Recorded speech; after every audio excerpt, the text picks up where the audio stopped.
बेचाळीस वर्षापूर्वी 1992 ला 23 मार्चला अण्णासाहेबांनी या ठिकाणी मराठा समाजाला आर्थिक निकषावरती आरक्षण न मिळण्यामुळे एक टोकाची भूमिका घेतली आणि दरवर्षी आम्ही 23 मार्चला आम्ही अण्णासाहेबांची पुण्यतिथी या ठिकाणी साजरी करत असतो।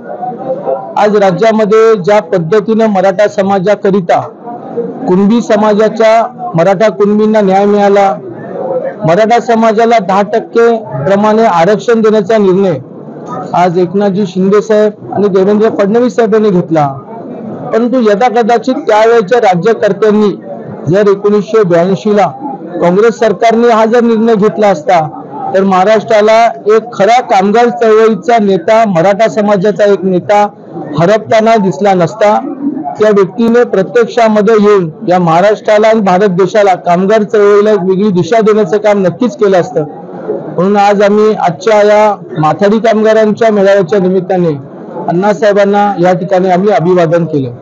सातारा लोकसभेच्या जागेवर आपण इच्छा व्यक्त केलेली आहे लढण्याची, तसेच पुरुषोत्तम जाधव जे आहेत त्यांनी देखील दावा केलेला आहे। मागच्या वेळेस आपण शिवसेनेतून निवडणूक लढवली होती, ह्यावेळेस भाजपच्या चिन्हावर निवडणूक लढवण्याची इच्छा व्यक्त करतायत। 2019 ला सातारा जिल्ह्यामध्ये ज्या वेळेला निवडणुकीचं रणशिंग फुटण्यात आलं होतं त्यावेळेला छत्रपती उदयन महाराजांच्या समोर कुणीच उमेदवार उभं राहण्यासाठी इच्छुक नव्हता। अशा वेळेला मी भारतीय जनता पक्षातर्फे काम करत असताना आदरणीय पक्षाने मला शिवसेना उद्धव ठाकरे पक्षात जाऊन त्यातून लढण्यासाठी मला निरोप दिला। त्या पद्धतीने मी लढलो। 4.5 लाख मतं मला पडली आणि महाराजांना तशाच प्रकारचे 5,25,000 30,000 मतं पडली। म्हणजे एकंदरीत आमच्या दोघांमध्ये 30 ते 40 हजारचा फरक होता। म्हणून आजही माझा दावा आहे की भारतीय जनता पक्षाने त्यांच्या चिन्हावरती मला निवडणूक लढवण्याची संधी द्यावी।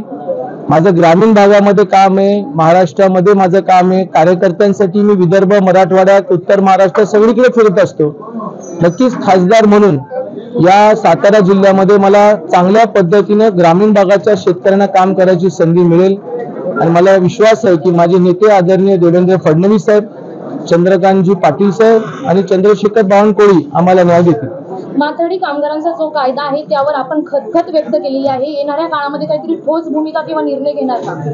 गेल्या काही वर्षापासून सातत्याने माथाडीमध्ये गुंड प्रवृत्ती वाढत आहे।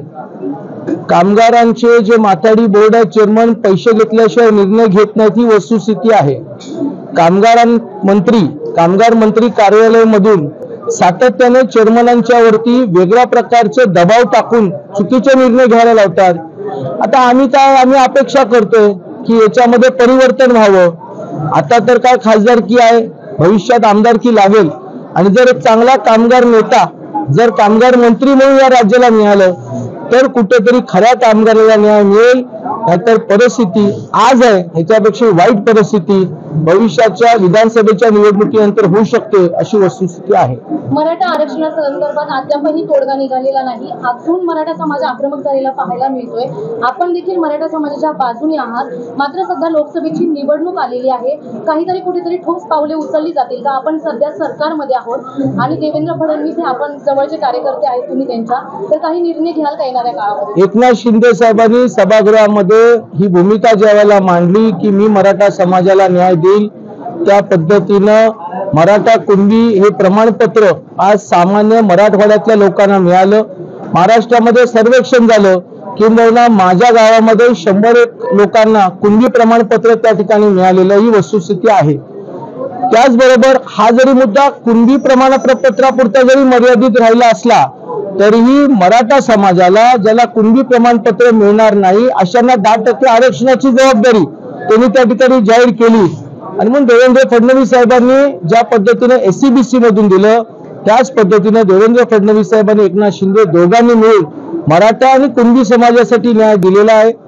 जे अर्ज आलेले आहेत सगळे सोयऱ्यांचे, जोपर्यंत त्या अर्जाची तपासणी होत नाही तोपर्यंत तो निर्णय देता येणार नाही। आता तरी आमची काय भावकी सरकारने घेतलेले निर्णय, जे सरकार कधीतरी काँग्रेसचं होतं, जे सरकार कधीतरी राष्ट्रवादीचं होतं, ज्या सरकारमध्ये कधीतरी उद्धव ठाकरे होते, यांनी तर न्याय दिला नाही, न्याय दिला तो एकनाथ शिंदे देवेंद्र फडणवीस साहेबांनी। मग तरीही आपण जर आंदोलन करत असू तर आपण थोडंसं आत्मचिंतन केलं पाहिजे की नक्की आपण भारतीय जनता पक्ष देवेंद्रजींच्या विरोधात करतोय का, एकनाथ शिंदेच्या विरोधात करतोय का आपण अजितदादा पवारांच्या विरोधात करतोय का, आम्ही कुणाची तरी मार्गदर्शन घेऊन हे आंदोलन वाढवतोय। प्रत्येकाने त्याचं आत्मचिंतन करणं फार गरजेचं आहे। उदयनराजे आज अमित शहाची भेट घ्यायला दिल्लीला गेलेले आहेत, तुम्ही देखील शिवेंद्रराजेंची भेट घेतली होती। उदयन महाराजांनी 3 दिवस दिल्लीमध्ये मुक्काम जो टाकलेला आहे आणि त्यांना वेळ मिळाली नाही याच्याबद्दल मलाही फार वाईट वाटलं। एका बाजूला आम्ही त्यांना छत्रपती म्हणतो आणि दुसऱ्या बाजूला ते स्वतः राज्यसभेचे सदस्य आहे। अशा वेळेला जर त्यांना भेट मिळत नसतील तर साताराच्या निवडणुकीमध्ये जो काही पेच निर्माण झालेला आहे, ज्याच्यामध्ये अजित पवारांची राष्ट्रवादी ही तिकीटमध्ये दावा करते आणि भाजपही दावा करते, अशा वेळेला त्यांनी सबुरी घेणं गरजेचं होतं। कारण जो निर्णय पक्षाचा आहे तो अंतिम निर्णय आहे, तो माझ्या बाजूने लागेल का त्यांच्या बाजूने लागेल, पण केंद्रामध्ये आदरणीय मोदी साहेबांच्या 405चं योगदान देण्यामध्ये आम्ही दोघं पण संयुक्तपणे काम करू, एवढंच या ठिकाणी सांगतो। एबीपी माझा, उघडा डोळे बघा नीट।